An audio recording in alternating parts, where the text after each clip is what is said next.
The video game industry is shaped by a history that spans more than 50 years of releases, in which 9 generations of consoles. The catalog at our disposal is almost endless. However, the passage of time has also caused a serious problems that were unlikable 20 or 30 years ago. To enjoy a SNES game exactly as that was done in 90s, not only in the title question is required, but also the original hardware and compatible television. This is an investment that may can make. Fortunately, companies are aware of it and have to go great lengths to offer all experience on modern platforms. This is the practice that has been doing since the last days of the NES, the ports. Later on the Genesis, we saw package like Super Mario All Stars, the Mega Man, and the Willy Wars, and some other. On the PlayStation 2, we got the Sonic the Hedgehog. I mean, on the Sega, obviously. On the PlayStation 2, the Xbox. We also got the GameCube, and etc. So while this was a task that was carried out by the same companies responsible for the game in the collection, there are now companies that are dedicated to this, mainly motivated by the presentation of the medium. This is where M2 and Digital Eclipse come into the picture. Nowadays, if someone wants to make a compilation of the classics, there are two or best options on the market. Not just the emulation we've been given in the packages, like the Disney Afternoon Collection, the Sega Age series, and the Mega Man Legacy, to name just a couple of examples, top notch. But the additional content also reveals enormous passion. They have a certain franchise among all great developers who have worked with these companies. One of the stands out that goes exactly from the Konami. So, the history of the Teenage Mutant Ninja Turtles in the video game is extensive, spanning from the days of the NES to present the day when the Shredder Revenge being the most recent installment. However, the Cowabunga collection is only focused on what I saw between 89 and 93. This means that the games like the infamous Teenage Mutant Ninja Turtle Mutants in Manhattan are not in this collection. Instead, we find Teenage Mutant Ninja Turtles from the arcade, second, the arcade game from the NES, Teenage Mutant Ninja Fall of the Flute Clan game, TMNT Turtles in the Time the Arcade, TMNT 2 back from the servers the game, TMT, and many more others. As if it was not enough, the 11 games that belong to the NES, SNES, Game Boy, and even Genesis, also with their Japanese versions available in the collection. Although the differences are not many, we do find a couple of variations on the difficulty as well as in the art that is presented to us. The only case that stands out a lot is the Teenage Mutant Ninja Turtle Tournament Fighters, since we here find 3 versions of the title. While one might take the same thing, at least it relates to the SNES and Genesis, we didn't find a couple of variations, so in conclusion is more than justified. Likewise, the possibility of playing Teenage Mutant Ninja Turtles from arcade and Tournament Fighters was a rollback code.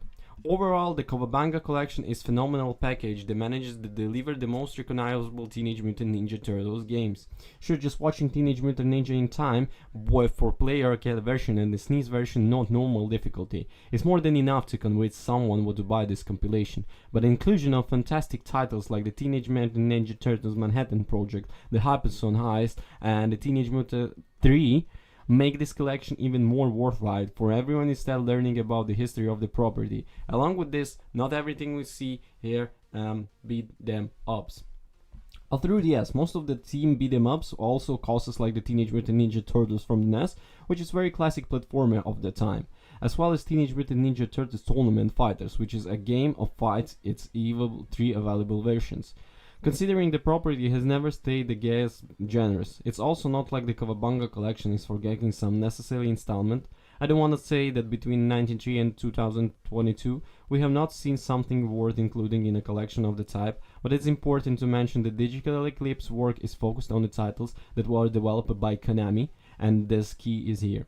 Although Konami is no longer one it was, we can guarantee and agree that the games in 1990s were good. At least 1 or 2 of these titles developed by the company can be found on multiple lists of being the arcade, SNES, Boy, and etc. etc.